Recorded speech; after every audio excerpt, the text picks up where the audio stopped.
Les néons blafards du département RD de Quantum Dynamics bourdonnaient au plafond tandis que Harold Foster fixait l'équation qui avait consumé les 8 dernières années de sa vie.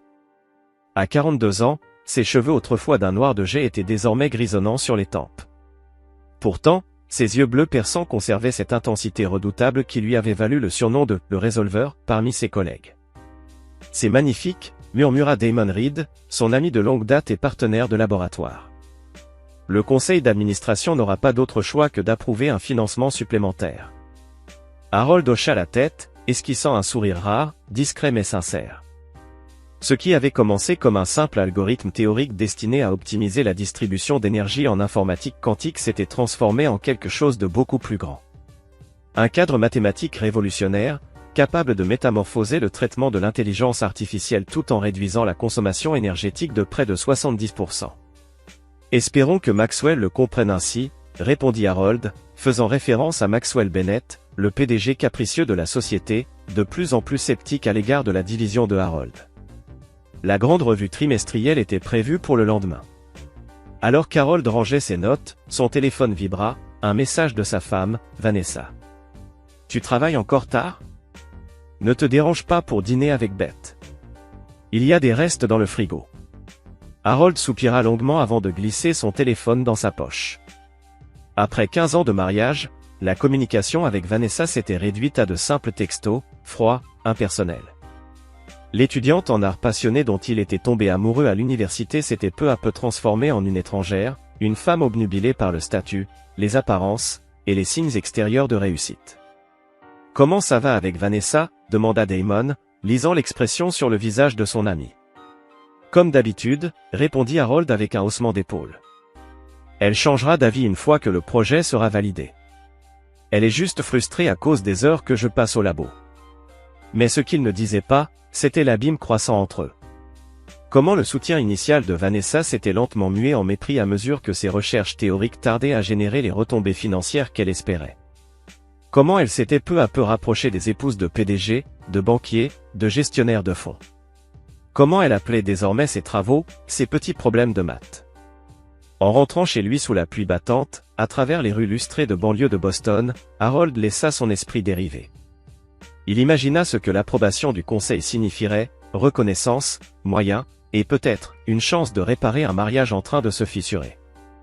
La maison était plongée dans l'obscurité à son arrivée, à l'exception d'une lumière vacillante dans la cuisine.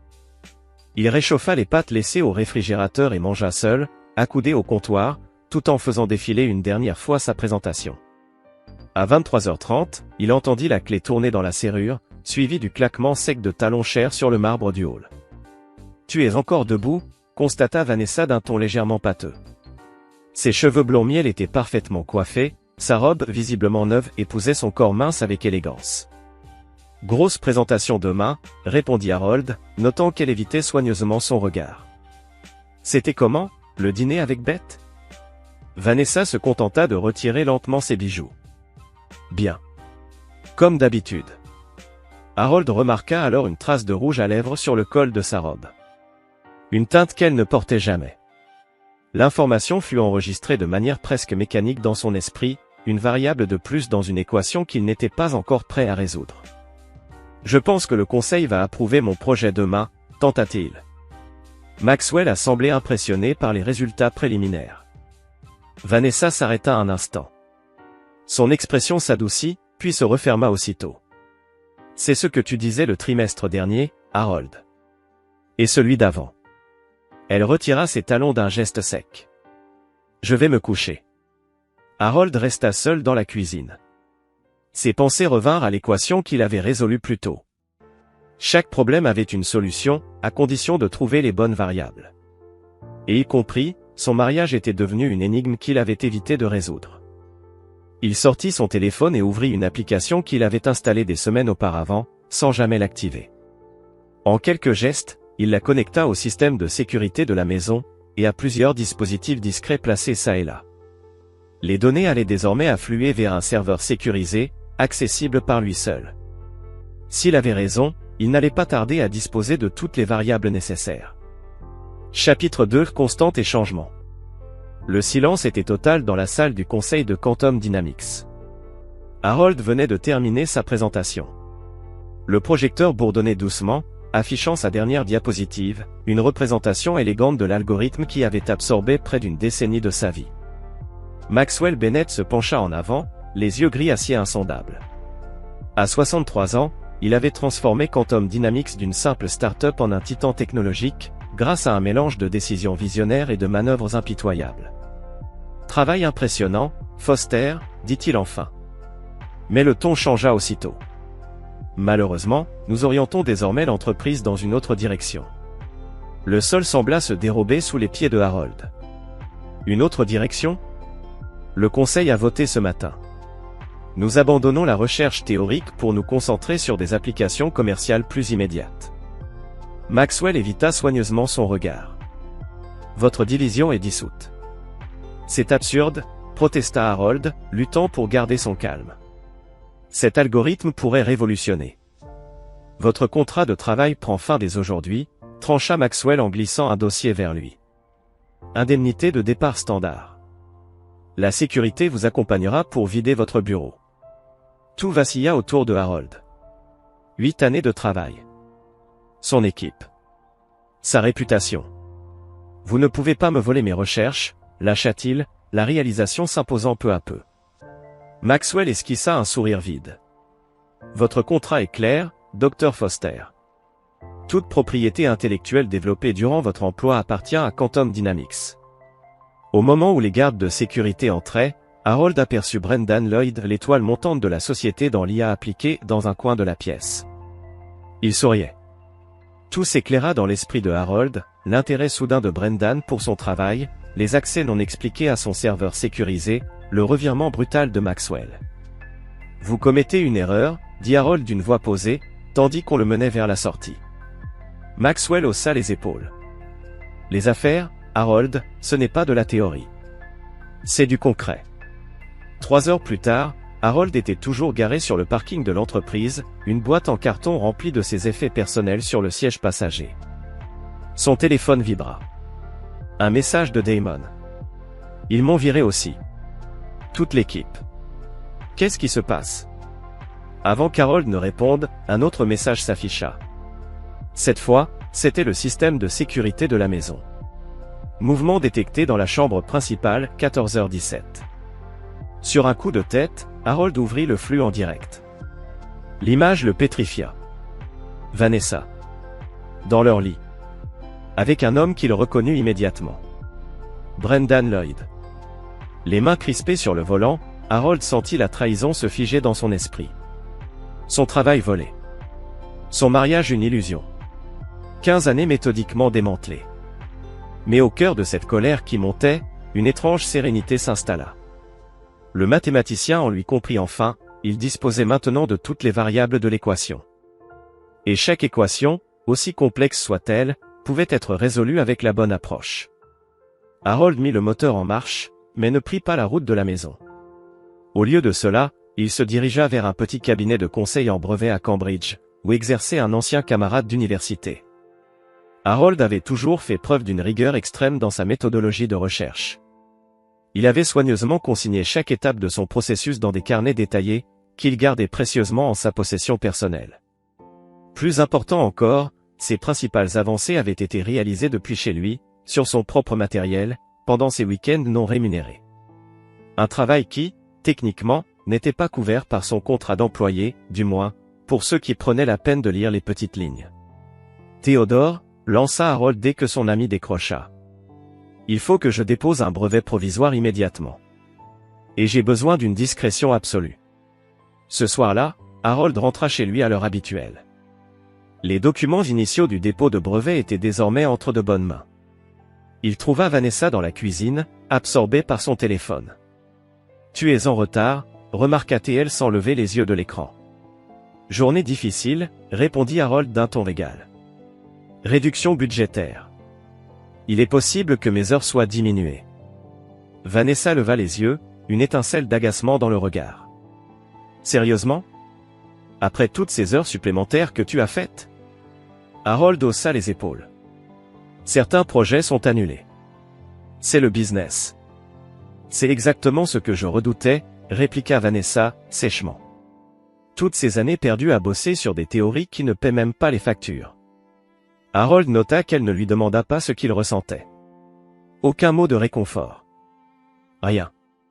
Alors, ce fut lui qui posa la question. « Et ta journée à toi ?» « Bien, » répondit-elle en retournant à son téléphone. « Beth et moi, on a déjeuné au Laurent de Mai. » Encore un mensonge. Encore un indice de plus. Harold prit une inspiration. « Je vais prendre une douche. » Sous le jet chaud de l'eau, Harold activa l'application d'enregistrement vocal de son téléphone. Il dicta un journal audio détaillé de sa journée, chaque fait, chaque nuance, chaque réaction. Puis, dans son bureau, il rédigea un email crypté à Théodore, contenant des instructions précises à exécuter si certaines conditions étaient réunies. Le jeu venait de changer. Mais Harold avait toujours été doué pour les jeux où les paramètres étaient clairement définis. Et pour la première fois depuis des années, il voyait les règles, les joueurs, avec une clarté absolue. Chapitre 3 Solutions inattendues. 3 semaines après son licenciement, Harold se tenait face à Lena Russo. Une femme au regard perçant, célèbre dans le monde du capital risque pour son flair à distinguer les innovations révolutionnaires des simples effets de mode. « Que je comprenne bien », dit Lena en tapotant du bout de ses ongles carmins sur le dossier de Harold. « Vous avez développé cet algorithme indépendamment de votre travail chez Quantum Dynamics ?» Les éléments clés, oui, confirma Harold. Le cœur de la découverte a été fait durant mes week-ends non rémunérés, sur mon matériel personnel. J'ai des carnets horodatés, ainsi que des enregistrements numériques pour le prouver. Lena le fixa intensément. À 50 ans, elle avait bâti Russo Venture sur une capacité rare à déceler le génie sous l'emballage technique. Elle reprit.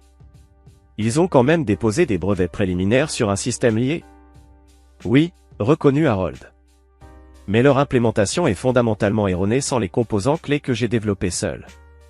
Un sourire naquit sur les lèvres de Lena. Donc, ils sont assis sur un système coûteux, mais inutilisable ? Exactement. Que voulez-vous, Dr Foster ? La vengeance, ou le succès ? Les deux, répondit Harold sans détour. Mais le succès est une bien meilleure vengeance. Lena hocha la tête, visiblement satisfaite. Mon équipe juridique va contacter votre avocat. Si tout est conforme, nous sommes prêts à offrir 10 millions de dollars pour une licence exclusive sur votre brevet, avec royalties à la commercialisation. Harold resta impassible, bien que son cœur s'emballât. J'envisageais quelque chose de plus conséquent. Disons 67 millions pour un rachat total. Les sourcils de Lena se haussèrent. C'est très ambitieux. Le marché potentiel de cette technologie dépasse les 200 milliards dans les 5 ans à venir, répliqua Harold. Et Quantum Dynamics découvrira la faille fatale de leur implémentation environ 3 mois après son lancement. À ce moment-là, celui qui détiendra mon brevet, détiendra le marché. Lena le scruta longuement, puis lui tendit la main. Vous n'êtes pas le théoricien docile que Maxwell Bennett m'avait décrit. Je pense qu'on peut faire affaire, Dr Foster. En rentrant chez lui, le téléphone de Harold sonna. Espèce de fourbe. Lança son ami Damon sans préambule. Russo Venture ? Comment t'as fait ? J'ai pris de bonnes notes, répondit simplement Harold. Et chez Layton Tech, ça va ? Correct. Ce n'est pas l'argent de Quantum, mais il respecte la théorie. T'as entendu parler de la grande annonce de Maxwell ? Il lance à toute vitesse le projet de Brendan. Ils appellent ça le QD Nexus. Intéressant timing, commenta Harold, l'air songeur. Harold, la voix de Damon devint grave. L'implémentation de Brendan ne marchera pas. Pas complètement. Je l'ai examiné avant d'être viré. Je le sais. Tu vas juste les laisser foncer droit dans le mur ? Parfois, répondit Harold en pensant à Brendan alité, au sourire méprisant de Maxwell, la solution correcte ne saute pas aux yeux immédiatement. Chez lui, Vanessa l'attendait avec une attention inhabituelle. Elle avait préparé son plat préféré, accompagné d'un grand cru. J'ai parlé à Beth aujourd'hui, dit-elle en lui versant un verre. Son mari bosse chez Russo Venture. Il a mentionné qu'il s'intéresse à un algorithme révolutionnaire. Il y a quelque chose que tu voudrais me dire ? Harold prit une gorgée. Il nota que l'étincelle dans ses yeux était revenue, ravivée à la moindre rumeur de succès. Je suis juste en train d'explorer quelques pistes, répondit-il, énigmatique. Je trouve ça super que tu reprennes du poil de la bête, dit-elle en lui touchant la main. Tu sais, j'ai toujours cru en ton travail. Le mensonge flotta entre eux, aussi visible qu'une erreur mathématique criante. Vraiment, demanda-t-il doucement. Vanessa sembla déstabilisée un instant, puis se reprit. Bien sûr. On a eu des hauts et des bas, mais j'ai toujours été là pour ta carrière. Harold hocha la tête, se demandant si elle croyait vraiment à sa propre réécriture de l'histoire. Je t'en remercie, répondit-il en retirant doucement sa main. Au fait, comment va Brendan avec son nouveau projet? Le teint de Vanessa pâlit aussitôt. Qui? Brendan Lloyd, de chez Quantum. Le mari de Beth a dit qu'ils accéléraient le lancement de son projet. Oh, je ne sais pas, Beth ne parle pas trop des collègues de son mari. Bien sûr, dit Harold en reprenant une gorgée. Mon erreur. Plus tard, tandis que Vanessa dormait, Harold consulta les données de son système de surveillance. Les relevés d'appels montraient des communications quotidiennes avec Brendan. Les données de localisation révélaient des rencontres régulières dans un hôtel du centre-ville. Les messages échangés parlaient du travail de Harold, de ses horaires, de ses vulnérabilités. La trahison était méthodique. Calculée. Des qualités qu'Harold pouvait presque admirer, du moins d'un point de vue analytique. Mais la froideur de tout cela, la cruauté désinvolte avec laquelle Vanessa et Brendan parlaient de lui, cristallisa sa résolution. Dans son bureau, Harold ouvrit son ordinateur portable et envoya un message crypté à Theodore. Procéder à la phase 2. Conditions confirmées. Puis, depuis un second compte sécurisé, il adressa aux 3 plus grands concurrents de Quantum Dynamics un ensemble de documents détaillant les failles de l'implémentation de Brendan. Assez pour piquer leur intérêt. Pas assez pour corriger les erreurs critiques. Les pièces étaient en mouvement. L'équation s'équilibrait. Et bientôt, la solution allait apparaître comme une évidence pour tous les protagonistes. Chapitre 4. Point de rupture. 57 jours après son licenciement, Harold était assis dans le cabinet d'avocat de Theodore Mercer, les yeux posés sur le contrat final d'acquisition émis par Russo Venture, 67 millions de dollars. Theodore, rondouillard, laissa échapper un sifflement admiratif, son visage s'éclairant d'un sourire stupéfait. Quand tu m'as appelé à propos de ce brevet provisoire, je n'aurais jamais imaginé qu'on en arriverait là. Harold hocha simplement la tête, son expression demeurant impassible. La valeur technologique parle d'elle-même. Certes, mais passer du statut de licencié à l'un des hommes les plus riches de Boston en moins de 2 mois. C'est tout simplement incroyable, murmura Theodore, laissant sa phrase en suspens. Tu l'as dit à Vanessa, demanda-t-il ensuite. Non, répondit Harold en signant la dernière page du contrat. Et je préfère que cela reste confidentiel, du moins pour l'instant.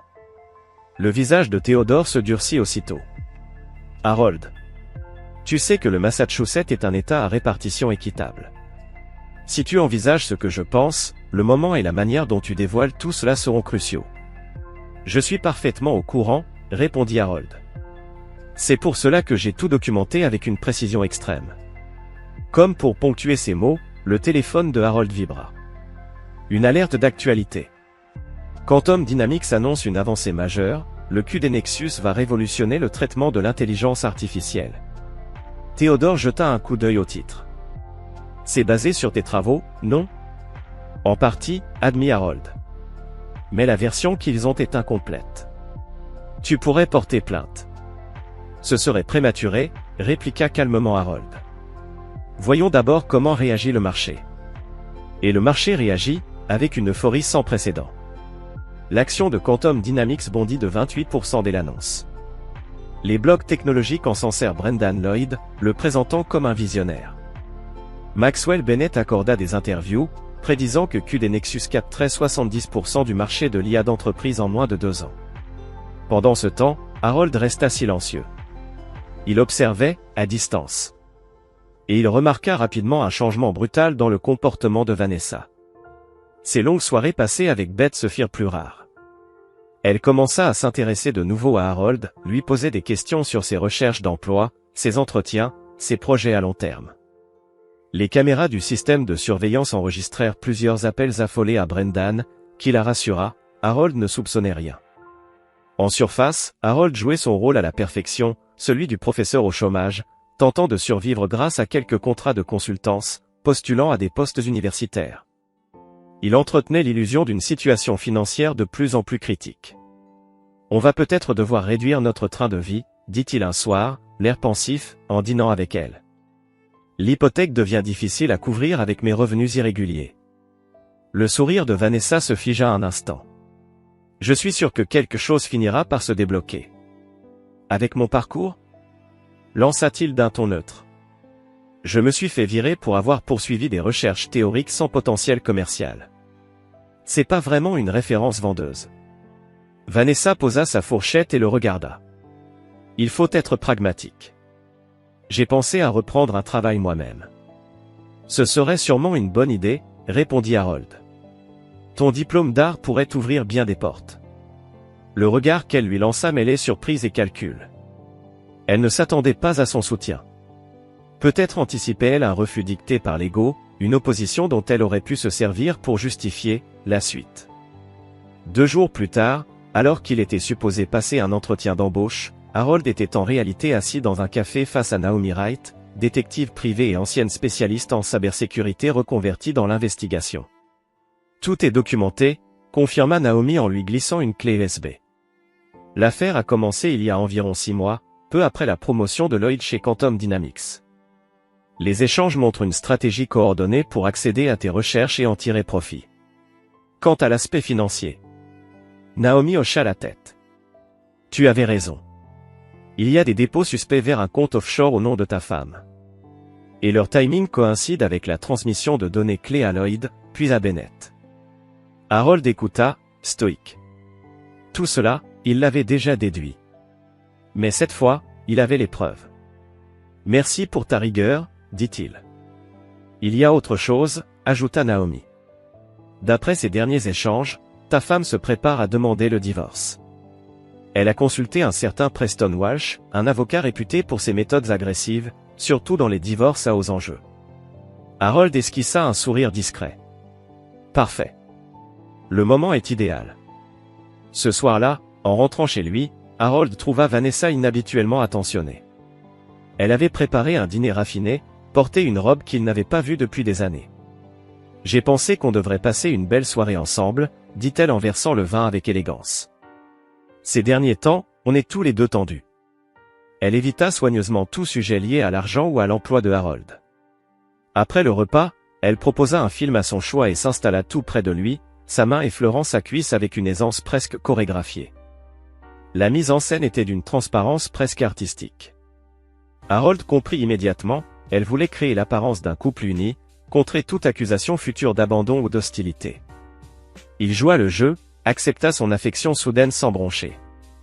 Lorsqu'elle initia l'acte sexuel, leur premier depuis des mois, il y participa avec une précision mécanique. Comme s'il analysait une équation. Aucun affect, juste de l'observation. Une fois Vanessa endormie, il se leva discrètement, se rendit à son bureau et écrivit 2 courriels. Le premier, à Théodore, lui demandait de préparer certains documents financiers pour les semaines à venir. Le second, à Russo Venture, confirmait le virement de l'acompte pour son brevet. Les pièces du puzzle s'imbriquaient à la perfection. Harold contemplait la beauté mathématique du plan qu'il avait conçu. Comment chaque action entraînait une réaction. Comment toutes les variables se résolvaient comme prévu. Dans 3 semaines, Quantum Dynamics allait annoncer la toute première installation du QD Nexus dans les centres de données de Global Bank. 2 semaines plus tard, le système échouerait, de façon spectaculaire. Et exactement 1 semaine après cet échec, Vanessa déposerait sa demande de divorce, espérant obtenir la moitié des maigres revenus de Harold, le tout en entamant une nouvelle vie avec Brendan Lloyd, sur le point d'être publiquement discrédité. Mais Harold le savait, les équations contiennent toujours des variables cachées. Et lui, il les avait toutes prévues. Chapitre 5. Point de rupture. L'échec de l'implantation de QD Nexus chez Global Bank dépassa même les pires prévisions de Harold. Durant un cycle de traitement critique, en fin de trimestre, le système s'effondra. Résultat, des données de transactions corrompues dans 17 centres bancaires régionaux. La presse économique parla d'un effondrement quantique, estimant les pertes à plus de 300 millions de dollars. l'action de Quantum Dynamics chuta de 43% en une seule journée. Maxwell Bennett publia une déclaration laconique, accusant des problèmes d'intégration imprévus. Mais en coulisses, selon les sources de Harold, Brendan Lloyd se battait pour sa carrière, clamant que la mise en œuvre avait été précipitée, contre ses recommandations.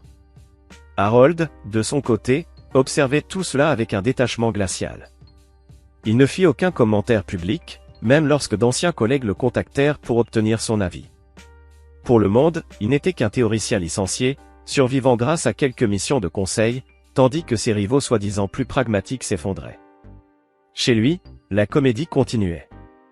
Vanessa maintenait son masque d'épouse aimante, mais Harold notait chaque détail, les regards furtifs vers son téléphone, les sourires qui s'éteignaient lorsque les nouvelles financières passaient à la télé. Leur compte commun se vidait à vue d'œil. Harold payait les factures sans compenser les pertes, entretenant l'illusion d'une crise imminente. « J'ai réfléchi », dit Vanessa un soir, d'un ton feintement détaché. « On devrait peut-être repartir à zéro, quelque part de plus abordable. »« Où ça ?» demanda Harold sans lever les yeux de son ordinateur. « Beth m'a parlé de l'Arizona. La techie explose, le coût de la vie est plus bas. » Harold hocha la tête. « Intéressant. Mais avec le marché immobilier en chute, on vendrait la maison à perte. »« Parfois, il faut savoir couper ses pertes, » répondit Vanessa. La métaphore resta suspendue entre eux, lourde de double sens. Le lendemain, Harold reçut un texto de Damon. QD s'effondre. Maxwell évincé par le conseil. Rumeur d'acquisition majeure par Russo Venture la semaine prochaine. Dis-moi que c'est ton œuvre. Harold ne répondit pas. À la place, il appela Naomi. C'est le moment, dit-il lorsqu'elle décrocha. Lance le dossier. Ce soir-là, en rentrant chez lui, Harold trouva Vanessa assise dans la cuisine, un verre de vin à la main, et elle tenait une enveloppe à la main. L'air grave, déterminé. Preston Walsh, dit-elle sans préambule, en tapotant l'enveloppe. Le meilleur avocat spécialisé en divorce de Boston. Harold posa son sac sans dire un mot. Vanessa poursuivit, la voix étrangement lisse, presque comme si elle récitait un discours déjà répété des dizaines de fois. Je crois qu'il faut se rendre à l'évidence, Harold. Ça ne fonctionne plus. On s'est éloigné. Tes échecs professionnels ont mis une pression insoutenable sur notre relation. On mérite tous les deux une chance d'être heureux. Avec Brendan Lloyd, demanda Harold calmement. Vanessa s'immobilisa net, son verre de vin figé à mi-chemin de ses lèvres. Pardon ? Ta liaison avec Brendan Lloyd, précisa Harold. Celle qui a commencé il y a 6 mois, juste au moment où il a obtenu l'accès à mes recherches chez Quantum Dynamics. Le visage de Vanessa perdit toute couleur, remplacé presque instantanément par une rougeur de colère. Tu deviens paranoïaque. C'est exactement le genre de délire. Chambre 718 de l'hôtel Marquet.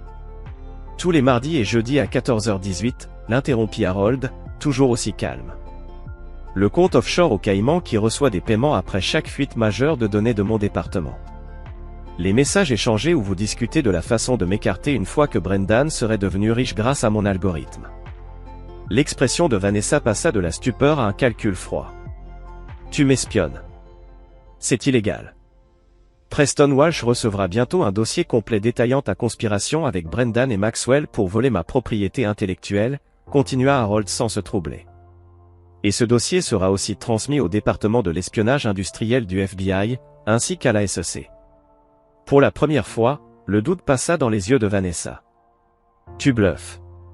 Tu n'as rien. Harold sortit son téléphone. Il lança un enregistrement.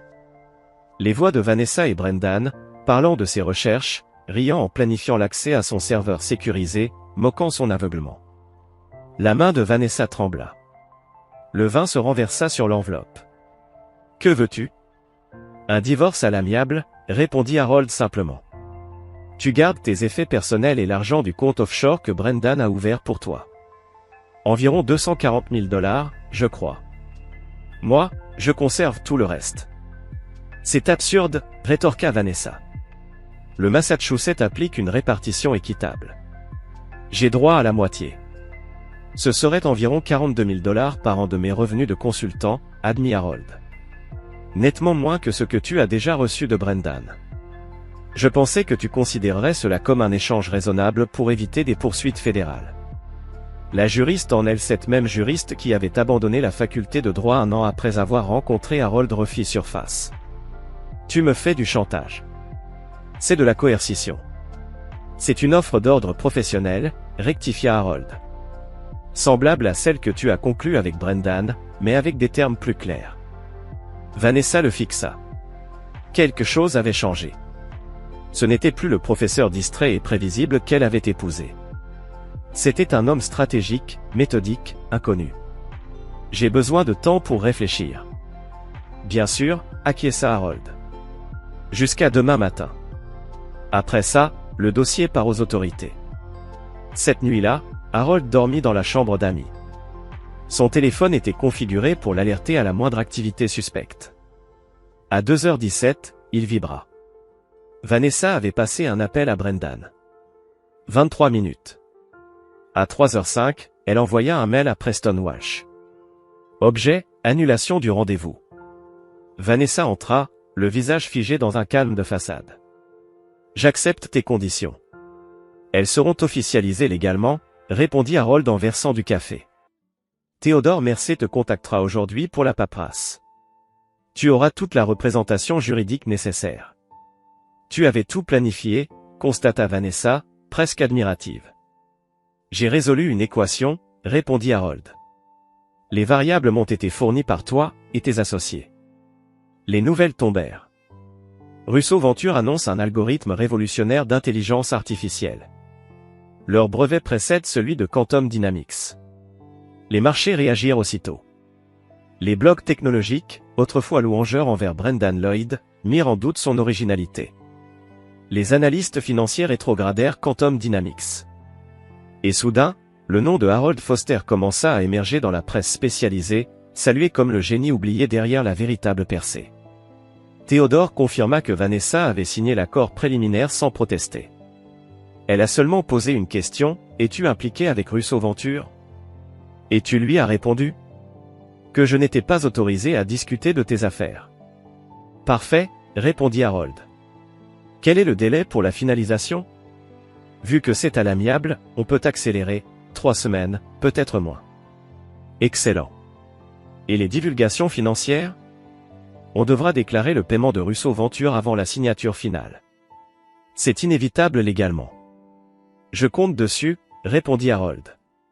Je veux même caler la divulgation sur l'annonce publique de mon poste de Chief Algorithm Officer et de détenteur majoritaire des brevets. Tu as vraiment tout anticipé, dit Théodore, admiratif. Presque tout, répondit Harold. Il reste des variables en jeu. Ce soir-là, Harold rentra chez lui, pour trouver Brendan Lloyd assis dans le salon, Vanessa debout, nerveuse. Ce n'était clairement pas elle qui avait initié cette rencontre. Il faut qu'on parle, lança Brendan, tendu. D'homme à homme. Harold posa son sac, l'œil analytique. Brendan, environ 10 ans de moins, en forme, mais assez désespéré pour être dangereux. Je t'écoute, dit Harold, posé. Cette vendetta doit cesser. Tu as gagné. Mon échec avec le cul des Nexus a ruiné ma réputation. Ça ne te suffit pas? Vendetta implique des émotions, répondit Harold. Ce n'est que la conséquence logique de vos actes. Brendan craqua. Tu as saboté la mise en œuvre. Tu savais que ça échouerait. Je n'ai rien saboté, répondit Harold. J'ai simplement refusé de livrer une solution complète à ceux qui avaient volé un travail inachevé. On peut encore réparer ça. Un partenariat, du crédit partagé. Il y a encore des milliards à gagner. Harold esquissa un sourire glacé. Intéressant, venant de quelqu'un qui a volé mes recherches, séduit ma femme, et s'est réjoui de ma chute. Tu crois avoir quoi comme levier dans cette négociation? Le regard de Brendan se durcit. J'ai des preuves de tes activités de surveillance. Des enregistrements illégaux, du piratage. De quoi t'inculper? Récolter comment? Demanda calmement Harold. En piratant illégalement mon domicile? Ça ferait un procès fascinant. Le silence devint pesant. Jusqu'à ce que Vanessa intervienne. Ça ne mène à rien, Brendan. Harold a pris sa décision. Il faut l'accepter. Accepter? Ma carrière est finie. La mienne aussi, rappela Harold. Du moins, c'est ce que vous croyez. Chaque action a ses conséquences, Monsieur Lloyd. Certaines immédiates. D'autres prennent juste un peu plus de temps. Le visage de Brendan devint livide. Harold ajouta. Je te suggère de partir avant que cette discussion ne devienne un souvenir amer pour nous tous. Vanessa a fait son choix. Et cela ressemble davantage à un instinct de survie, qu'à une forme de loyauté envers l'un ou l'autre d'entre nous. Vanessa tressaillit à cette remarque, mais ne la contredit pas. Après un moment de silence tendu, Brendan quitta la pièce en furie, claquant la porte avec une telle violence que les vitres tremblèrent. Il est désespéré, dit Vanessa après son départ. Maxwell le tient pour seul responsable de l'échec. Et maintenant, le conseil commence à poser des questions sur l'origine réelle de l'algorithme. Voilà une situation compliquée, reconnut Harold sans une once de compassion. Vanessa le regarda alors avec une lucidité nouvelle. Tu es différent. Tu as changé. Non, rectifia Harold. J'ai simplement cessé de faire semblant d'être ce que tu avais besoin que je sois. L'équation est équilibrée à présent. C'est tout. Chapitre 6, Réglage de variables. 3 jours avant la date prévue de signature du divorce. Dans un salon privé du très chic restaurant Maison Laurent, Harold était assis face à Lena Russo et son équipe exécutive. La nomination officielle de Harold au poste de Chief Algorithm Officer de Russo Ventures avait été minutieusement orchestrée, son annonce publique tomberait pile au moment final de son divorce. Une précision mathématique qui lui procurait une certaine satisfaction silencieuse. La réponse du marché dépasse toutes nos prévisions, déclarait Lena, tapotant du bout de ses ongles écarlates sur le rapport trimestriel. Les précommandes pour l'implémentation du Quantum Flux ont déjà dépassé les 130 millions de dollars. Votre algorithme a fonctionné sans la moindre faille dans tous les environnements de test. Harold hocha la tête, recevant les éloges avec sa retenue habituelle. Les paramètres d'échelle nécessitent encore quelques ajustements pour des déploiements à grande échelle, dit-il posément. Toujours perfectionniste, sourit Lena. C'est pour ça qu'on vous paie une fortune, 67 millions pour l'acquisition du brevet, sans compter le package d'actions en tant que CEO. À propos, intervint le directeur financier de Russo Ventures. Le paiement final du brevet est prévu pour demain. Des instructions spécifiques pour le virement ? La procédure standard suffira, répondit Harold. Mon avocat a déjà préparé les documents nécessaires à des fins fiscales. Lorsque la réunion s'acheva, Lena retint Harold pour lui parler en privé. J'ai entendu parler de tes démarches de divorce. Le timing est remarquable. Harold soutint son regard, impassible. Pure coïncidence. Bien sûr, répondit Lena avec un sourire entendu. Aucun rapport avec les lois du Massachusetts et l'obligation de divulguer les actifs acquis pendant le mariage. Théodore veille à ce que tout soit légal et transparent, l'assura Harold. Je n'en ai jamais douté, répliqua Lena. J'ai toujours admiré la précision, dans toutes ses formes, Dr Foster. Ce soir-là, en rentrant chez lui, Harold trouva Vanessa dans le salon. Un verre de vin à la main, elle arborait une expression de contrition soigneusement calculée. J'ai réfléchi, dit-elle en posant son verre. Peut-être qu'on agit trop vite, à propos du divorce. Harold déposa sa mallette sur la table d'appoint. En quel sens ? 15 ans de mariage, ça ne devrait pas s'achever à cause d'une seule erreur, poursuivit-elle, la voix soudain douce, comme autrefois lorsqu'ils sortaient ensemble. Les gens changent, les relations évoluent. On pourrait envisager une thérapie ? Harold l'observa, détaché. Il nota la vulnérabilité savamment dosée, l'intonation parfaitement modulée de sa voix. Une performance maîtrisée. Une perspective intéressante, surtout venant de toi. J'ai eu le temps de réfléchir, répondit Vanessa en s'approchant. De me souvenir de ce qu'on avait, et de ce qu'on pourrait retrouver. Et cette soudaine prise de conscience n'aurait rien à voir avec l'annonce de Russo Ventures demain ? Vanessa hésita brièvement, avant de se ressaisir. Je ne vois pas de quoi tu parles. L'annonce officielle de mon rôle de Chief Algorithm Officer, précisa Harold. Et de détenteur principal du brevet du système Quantum Flux. Le choc qui traversa son visage confirma ses soupçons. Elle ignorait tout. Sa petite enquête n'avait pas été à la hauteur. Tu travailles avec Russo Ventures ? Demanda-t-elle en se recalibrant aussitôt. Depuis quand? Depuis peu après mon licenciement de Quantum Dynamics, répondit Harold. Un alignement d'intérêts, fortuit. Vanessa digéra l'information. Son expression navigua entre stupeur, calcul, puis soudain, un regard plus tendre, presque complice. Harold, c'est une merveilleuse nouvelle. J'ai toujours cru en ton travail. Même quand d'autres n'y croyaient pas. Le révisionnisme était si effronté, qu'Harold en fut presque admiratif. Vraiment? Pourtant, cela contredit ce que tu as dit à Brendan, à propos de mes théories inutiles et de mon potentiel gâché. Vanessa cessa de jouer. Son visage se durcit. Qu'est-ce que tu veux, Harold? M'humilier? Me faire ramper? Très bien. J'ai fait une erreur. Je t'ai sous-estimé. C'est ce que tu voulais entendre? Je n'ai besoin d'entendre absolument rien, répondit Harold avec calme. Les termes du divorce sont clairs. Nous signons dans 2 jours. Pas avant que je sache exactement à quoi j'ai droit, répliqua Vanessa. Voilà pourquoi tu veux tout accélérer. Tu caches des actifs. Rien n'est caché, assura Harold. Tout sera révélé comme l'exige la loi, avant la signature finale. Alors dis-le-moi maintenant. Pourquoi ce secret autour de Russo Venture? Harold prit un instant pour réfléchir. L'instant de vérité lui procurerait une satisfaction personnelle, mais perturberait la pureté mathématique de son plan. Patience, Vanessa. Dans 2 jours, toutes les variables seront résolues. Le lendemain matin, alors qu'il s'apprêtait pour la conférence de presse de Russo Venture, Harold reçut un message de Theodore.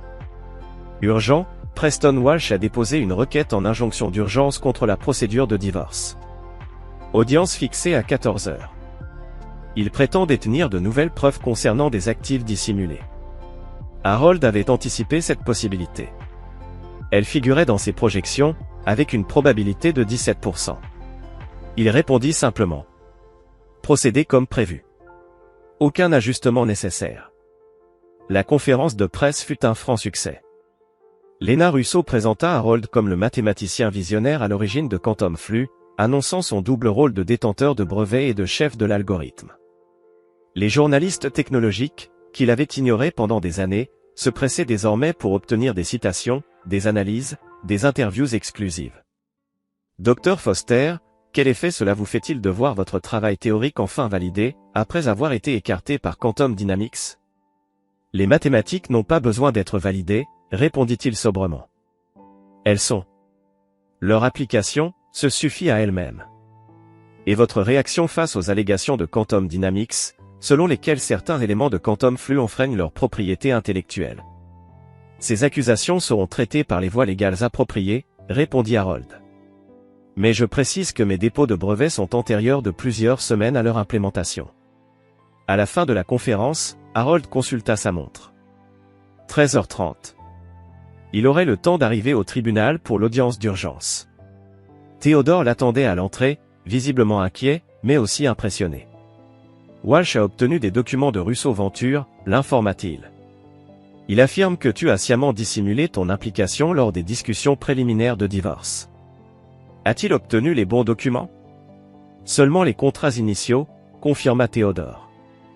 Pas les détails financiers complets. Parfait, répondit Harold en redressant sa cravate. Alors tout suit, exactement le plan. La salle d'audience était petite. La juge Eleanor Grave présidait. Vanessa était assise aux côtés de Preston Walsh, avocat redouté, spécialisé dans les divorces à enjeux élevés. Son expression affichait une confiance glaciale, presque triomphante. Votre honneur, lança Walsh après les formalités. Nous avons la preuve que le docteur Foster a délibérément dissimulé des actifs substantiels à ma cliente au cours de leur procédure de divorce, notamment son implication avec Russo Venture, en tant que détenteur de brevets. Juge Grave, le regard perçant, se tourne vers Theodore, l'avocat de la défense. Maître, reconnaissez-vous le lien professionnel entre le docteur Foster et Russo Venture? Avec un calme imperturbable, Theodore acquiesce. Votre honneur, nous le reconnaissons pleinement. Toutefois, cette information devait être officiellement révélée lors de la signature de l'accord de règlement prévu demain, en totale conformité avec les exigences légales. Walsh, l'avocat de la partie adverse, intervient immédiatement, sa voix chargée de tension. L'heure de cette divulgation est pour le moins suspecte, votre honneur. Ma cliente subissait des pressions pour signer un accord inéquitable, sans être informée de l'amélioration considérable de la situation financière de son mari. Juge grave, fronçant les sourcils, se tourne de nouveau vers Théodore. Est-ce exact? Quelle est exactement la nature de la rémunération versée au docteur Foster par Russo-Venture? Théodore échange un regard avec Harold, qui approuve d'un hochement de tête. Le docteur Foster a reçu un package de rémunération en tant que directeur des algorithmes, mais surtout, une compensation significative pour la cession de ses droits de brevet sur le système Quantum Flux. Et quel est le montant de cette transaction? Demande le juge d'une voix posée mais perçante. 67 millions de dollars, déclare Théodore. Le transfert final a été effectué ce matin même. Un silence glacial tombe sur la salle. Le visage confiant de Vanessa se décompose, laissant place à la stupéfaction. Preston Walsh se reprend le premier. Votre honneur, c'est précisément ce que nous dénonçons. Le docteur Foster cherchait à faire passer un règlement de divorce ne laissant à Madame Foster que ses biens personnels et un petit compte offshore, tout en dissimulant un actif de 67 millions. Le juge tourne alors son regard vers Théodore. Est-ce exact, maître? Pas entièrement, votre honneur, répond Théodore avec assurance. La divulgation complète était prévue pour demain, avant la finalisation de tout accord. De plus, cette compensation ne constitue pas un bien matrimonial selon la loi du Massachusetts. Expliquez-vous, exige la juge, désormais en alerte. Le brevet a été déposé après le licenciement du docteur Foster de Quantum Dynamics, explique Théodore. Et, fait encore plus important, le développement critique du système est intervenu après que Madame Foster a entretenu une liaison documentée avec Brendan Lloyd, de Quantum Dynamics. Liaison durant laquelle elle a transmis à Monsieur Lloyd des informations confidentielles issues des recherches de son mari. Le visage du juge grave se durcit. Avez-vous des preuves de ces accusations? Des preuves étendues, votre honneur, confirme Théodore en posant devant la juge une enveloppe scellée. Nous y avons joint des enregistrements de conversation entre Madame Foster et Monsieur Lloyd sur l'exploitation de la propriété intellectuelle du docteur Foster, des relevés bancaires prouvant des versements à Madame Foster coïncidant avec des fuites de données, ainsi que des déclarations sous serment d'anciens employés de Quantum Dynamics. Walsh, furieux, bondit de son siège. Objection. C'est une embuscade, votre honneur. Ces accusations sont totalement hors sujet. Au contraire, rétorque Théodore. Elles sont directement pertinentes pour déterminer si le produit de l'acquisition du brevet peut être considéré comme un bien matrimonial soumis à partage. La loi du Massachusetts exclut tout actif acquis à travers une activité illégale ou une violation du devoir fiduciaire envers le conjoint. Un long silence pèse sur la salle tandis que le juge grave examine les documents. Après plusieurs minutes, elle relève lentement la tête. Je rejette la requête d'injonction d'urgence, déclare-t-elle d'une voix ferme. Sur la base de cet examen préliminaire, il apparaît qu'il existe des preuves substantielles montrant que Madame Foster a violé son devoir fiduciaire envers son époux. La signature du règlement pourra avoir lieu comme prévu demain. Alors que Vanessa et Walsh se penchent dans une discussion hâtive, la juge ajoute. Je tiens à préciser que je vais transmettre les éléments de cette affaire d'espionnage industriel aux autorités compétentes pour une possible enquête criminelle. Audience levée. Théodore, le regard brillant, ne cache pas son admiration. Le timing était magistral, dit-il à Harold. Son attaque précipitée nous a offert l'opportunité idéale d'introduire nos preuves dans le dossier officiel. Harold hoche la tête. Une précision mathématique. Les variables se sont alignées comme prévu. Elle ne renoncera pas si facilement, prévient Théodore. Walsh non plus. Mais se battre reviendrait à exposer son adultère et l'espionnage industriel, répond Harold calmement. Son compte offshore deviendrait une preuve à charge plutôt qu'un actif. L'équation s'équilibre dans les deux cas. Comme prévu, Théodore reçoit le soir même une notification, Vanessa accepte de poursuivre selon les conditions initiales du règlement. Un mot personnel l'accompagne. Dis à Harold qu'il a gagné. Je l'ai sous-estimé. Mais ce n'est pas fini. Harold lit la note sans trahir la moindre émotion. Il enregistre cependant la menace implicite pour calcul futur. Chapitre Cet équilibre rompu depuis le divorce, la vie de Harold Foster a atteint un nouvel équilibre. En tant que directeur des algorithmes chez Russo Venture, il dirige une équipe de mathématiciens spécialisés dans les applications du quantum flux dans divers secteurs. Sa fortune personnelle, gérée à travers des trusts et investissements, dépasse les 100 millions de dollars. Son modeste penthouse dans le quartier de Seaport à Boston lui offre confort et isolement stratégique. Chaque jour est une équation parfaitement résolue, faite de productivité, de créativité et de repos contrôlé. Les variables perturbatrices Vanessa, Quantum Dynamics, les pressions sociales ont été éliminées. Puis Riley est entrée dans sa vie. Et avec elle, l'équilibre a été rompu. Riley Bennett, fille de Maxwell Bennett, âgée de 27 ans, l'aborde après son discours au Symposium international sur l'informatique quantique. Dr Foster, votre présentation était brillante. Les applications possibles pour la santé sont révolutionnaires. Harold la reconnaît immédiatement. Son regard gris, vif, lui rappelle celui de son père mais sans la froideur calculatrice. Mademoiselle Bennett, je suis surpris de voir une Bennett ici. Ancienne Bennett, corrige-t-elle. J'ai abandonné ce nom après la chute de mon père. Je m'appelle maintenant Riley Cochran, le nom de jeune fille de ma mère. Un choix pratique? Un choix de principe, réplique-t-elle. Je n'ai jamais approuvé les méthodes de mon père.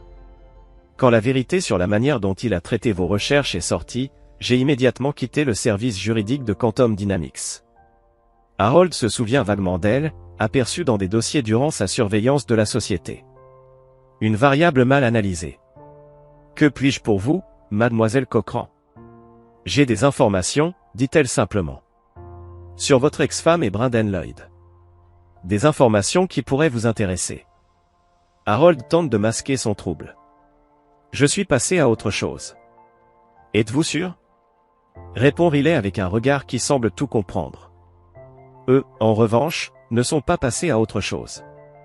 Leur conversation les mène à un café, puis à un dîner. Riley lui révèle que Vanessa et Brendan ont déménagé en Arizona pour reconstruire leur vie et surtout, qu'ils tentent activement de saper la réussite de Harold chez Russo Venture. Ils ont contacté plusieurs investisseurs de Quantum Dynamics, explique-t-elle. Ils prétendent pouvoir prouver que vous avez volé des recherches confidentielles.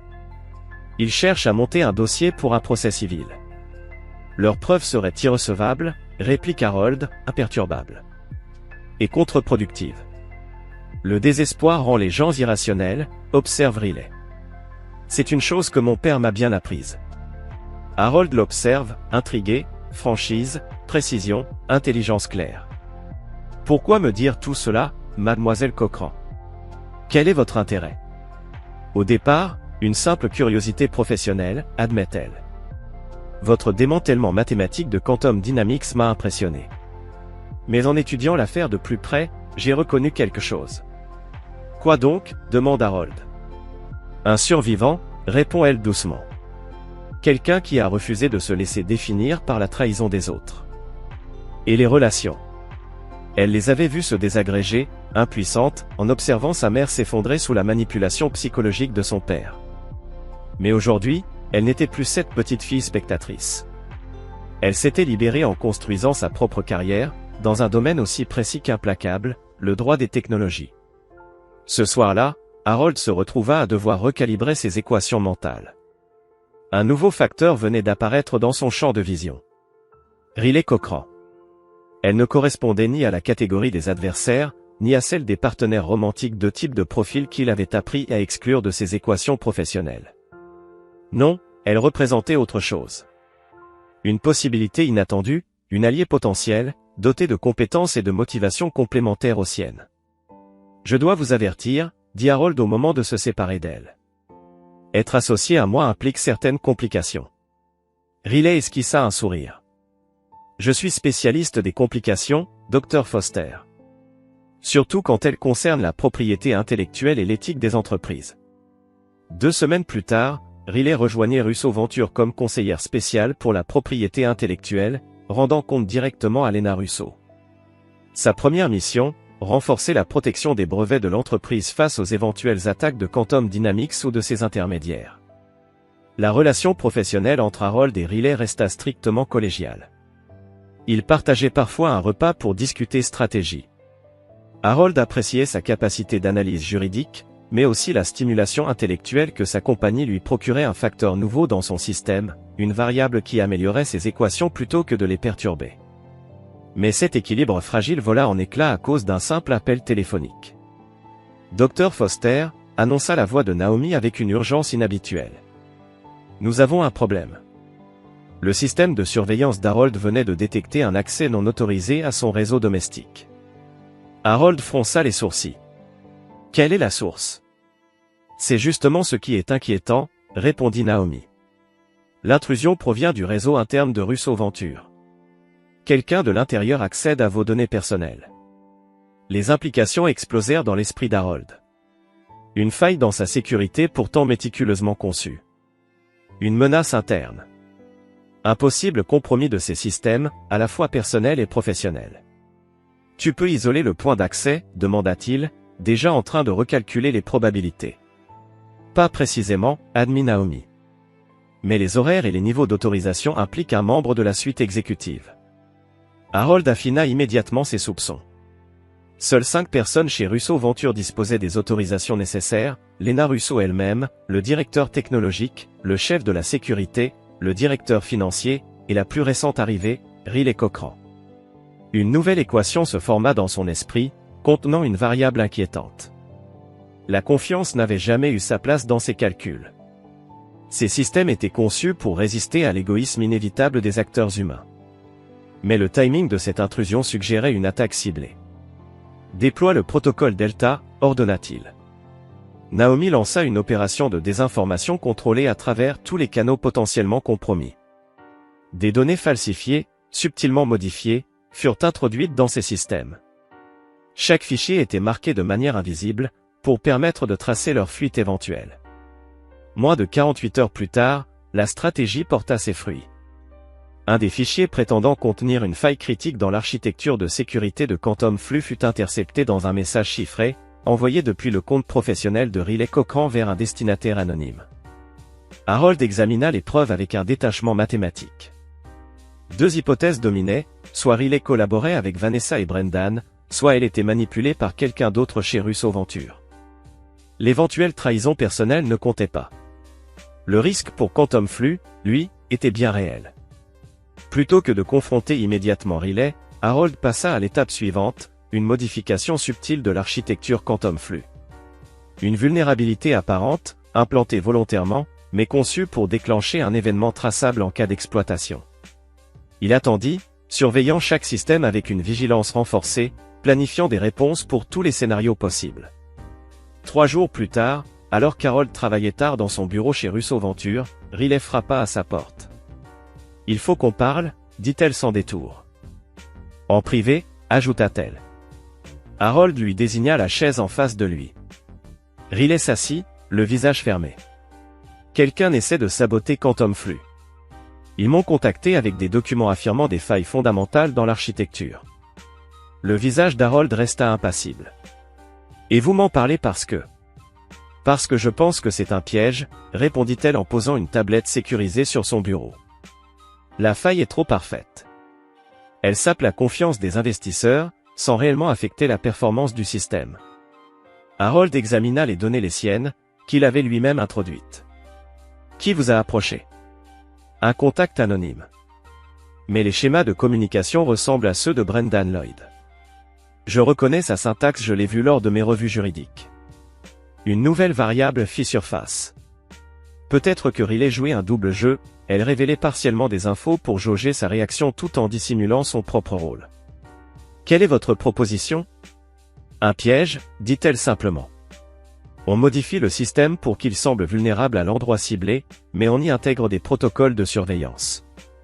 Harold esquissa presque un sourire. C'était exactement ce qu'il avait déjà mis en place. Soit elle était extraordinairement intuitive, soit elle tentait de se positionner comme indispensable. Une solution élégante, concéda-t-il. Comment suggérez-vous de procéder? Discrètement, recommanda Riley. S'il y a une fuite interne, il faut l'identifier avant toute action officielle. Harold acquiesça. Je vais considérer votre suggestion. En attendant, continuez vos activités comme si de rien n'était et informez-moi de tout nouveau contact. Dès quelle partie? Harold contacta Naomi pour de nouvelles instructions. L'équation se complexifiait encore. Cette nuit-là, une alerte apparut. La faille piégée avait été activée. Quelqu'un avait tenté d'accéder au système via la vulnérabilité créée. Le traçage révéla une origine inattendue, le terminal privé de Lena Russo. Un choc. Harold devait reconsidérer toute son approche. C'était elle qui l'avait recruté. Elle qui avait acheté son brevet à prix d'or. Elle qui l'avait propulsé au devant de la scène. Il avait cru à un simple intérêt commercial. Mais si elle tentait désormais de compromettre Quantum Flux, était-elle en train de couvrir ses arrières? De chercher à le neutraliser? Ou agissait-elle dans le cadre d'un plan plus vaste? Harold envoya un message chiffré à Theodore Mercer, lui demandant de préparer des mesures juridiques spécifiques. Puis il en écrivit un autre à un contact haut placé à la SEC, un mathématicien devenu régulateur, sensible à la beauté des stratagèmes financiers bien construits. Le lendemain, Harold se rendit chez Russo Ventures comme si de rien n'était. À 14h17 précise, l'heure du protocole quotidien de sauvegarde, son contre-mesure s'activa. Un paquet de données discrètement inséré dans le flux de sauvegarde révéla des accès non autorisés. À 16h30, Naomi avait tracé la piste. Lena Russo avait extrait des segments du projet Quantum Flux pour les transférer vers un serveur externe relié à une société écran liée à Maxwell Bennett. Tout s'éclaira. Riley n'avait pas trahi.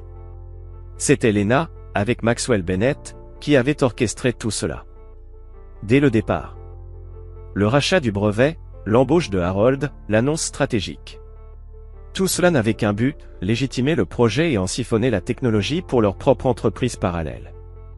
C'est alors que Riley frappa à nouveau à sa porte. Mon bureau. Maintenant. Elle le conduisit dans sa salle légale hautement sécurisée. Lena travaille avec mon père, lâcha-t-elle sans préambule. Il prépare ça depuis longtemps. Depuis avant même que tu sois dans l'équation. Ton algorithme a toujours été leur véritable objectif. Tu as des preuves. Elle hocha la tête, sortant une clé sécurisée. Communications internes. Transfert financier. Montage juridique. Je reconnais la patte de mon père. Pourquoi tu me montres ça? Riley soupira. Parce que j'ai passé ma vie à regarder mon père détruire ce qui crée une vraie valeur. Parce que Lena m'a recruté pour me servir de mes liens avec toi. Et parce que j'en ai marre de voir l'intelligence exploitée par ceux qui ne produisent rien. Harold la scruta. Quand as-tu compris? Elle fut surprise. Tu savais? Depuis quand? La vraie question, répondit-il, c'est ce qu'on va faire maintenant. Les arrêter, dit-elle. Légalement. Définitivement. Publiquement. J'ai assez de preuves pour la SEC. Mais toi, tu es le créateur. Le témoin clé. Après un silence, Harold prit sa décision. J'ai aussi des preuves, dit-il en sortant sa propre clé. Et une stratégie déjà en cours. Les deux alliés unirent leurs dossiers et peaufinèrent le plan. Le soir même, tout était prêt. L'innovation est restée sans compromis. Mieux encore, en tant que principal détenteur des brevets, il contrôlait entièrement le flux quantique. Avec la chute de Russo Ventures, il était en position de diriger l'avenir de cette technologie à sa guise. L'appel de Theodore arriva à 20h17, comme prévu. La SEC demande votre témoignage formel, annonça Theodore. 3 grands fonds veulent désormais exploiter le flux quantique, profitant de la chute de Russo. Et en Arizona, demanda Harold. Vanessa et Brendan sont en retraite, les mandats d'arrêt sont en cours pour espionnage industriel. Harold nota une légère déviation émotionnelle de 3% dans sa réaction, signe d'une variable inattendue. Et Riley? Elle coopère pleinement, témoignant contre son père. Elle se présente comme lanceuse d'alerte, ce qui cadre avec notre stratégie. Theodore, une dernière chose, dit-il plus grave. Riley a transmis un message, l'équation est incomplète. Ce message hanta Harold, dont les calculs humains étaient souvent imprécis. Riley représentait une inconnue complexe, un facteur exclu après la trahison de Vanessa. Le lendemain, un message anonyme arriva, Maxwell Bennett prétendait avoir des preuves de vol d'algorithme et proposait un rendez-vous à l'hôtel Méridien, seul. Harold sentit un piège. Il contacta Naomi pour une surveillance complète. Je calcule une probabilité de 78% d'une convergence hostile, dit-il. À l'hôtel, Riley arriva avec Alexander Foster, le frère cadet d'Harold, en difficulté depuis des années. Alexander était un témoin douteux, motivé par des raisons financières, liées à un virement suspect depuis un compte offshore. Harold entra discrètement et observa la réunion. Riley doutait des récits d'Alexander et Preston Walsh, ancien avocat de Vanessa, préparaient des documents pour accuser Harold. Harold intervint, révélant le virement de $50 000, déstabilisant Walsh et Alexander. Riley confirma que poursuivre cette accusation serait illégal. L'affaire se dénoua rapidement. Riley révéla qu'elle menait une contre-enquête, et ensemble, ils envisagèrent l'avenir du flux quantique, désormais sous contrôle stable. Un an plus tard, Harold contemplait sa nouvelle installation. La Fondation Foster pour l'innovation mathématique, dotée de $100 millions, était prête à soutenir la recherche fondamentale. Riley confirma les peines encourues par Vanessa, Brendan, Maxwell et Lena. Alexander a fini sa réhabilitation, demande à vous voir. Harold sourit, certaines variables restaient imprévisibles, mais indispensables à équilibrer. Programmez-le pour le mois prochain. Vous avez créé quelque chose d'extraordinaire, dit Riley. La fondation changera tout. Les mathématiques sont notre cadre, mais les motivations humaines restent difficiles à calculer. Certaines variables échappent à toute mesure. Mais pas à l'observation attentive. Like, I don't even have a pickaxe.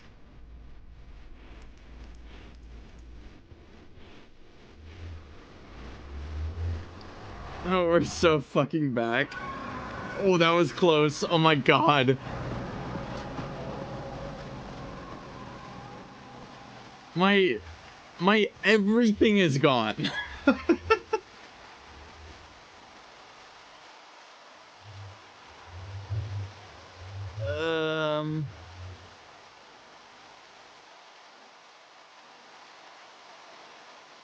Hey, we've been blessed. Been blessed.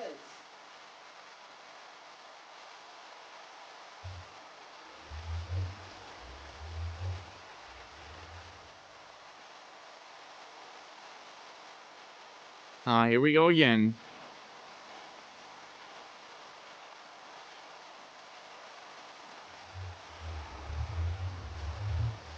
Alright, well.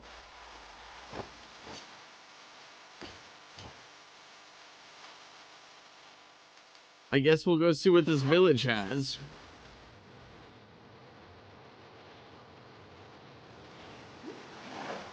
Chat, this is fun. Getting drunk and, and just making me lose my mind over here. Getting drunk and making some poor white kid across the country absolutely mauled.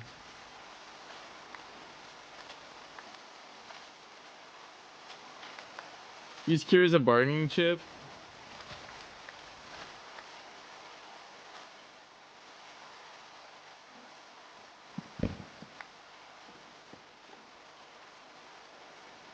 You asked for this. I don't think I did. Respectfully, what are you doing up there? How is it still fucking raining?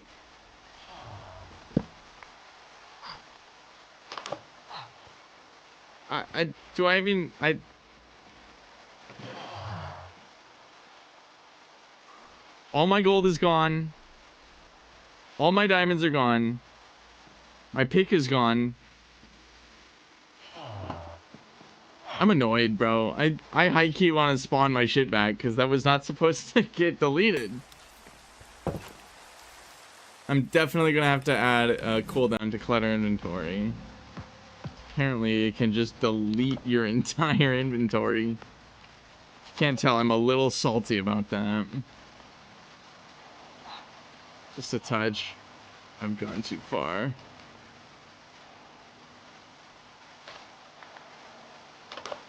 Your greed sickens me, Dylan.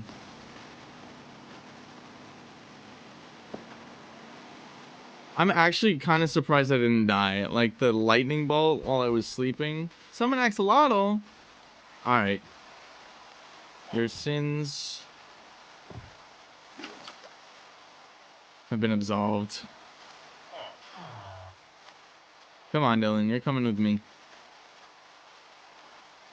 Can you double mob size? Mega villagers?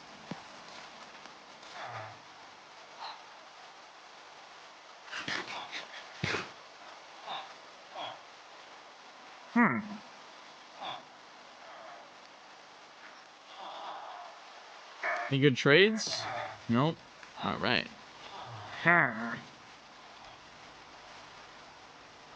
With my last coins, I give you one excellent gift.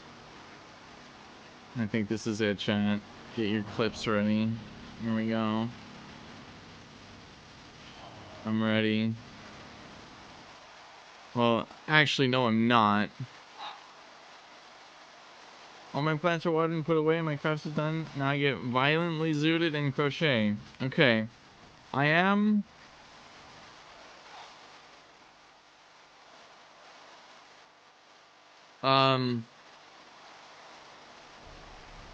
getting slightly ready for Overwatch time. Oh, by the way, I forgot to there being your guys's... There you go. Alright, I suppose I'll make a bet for, am I making it to the end?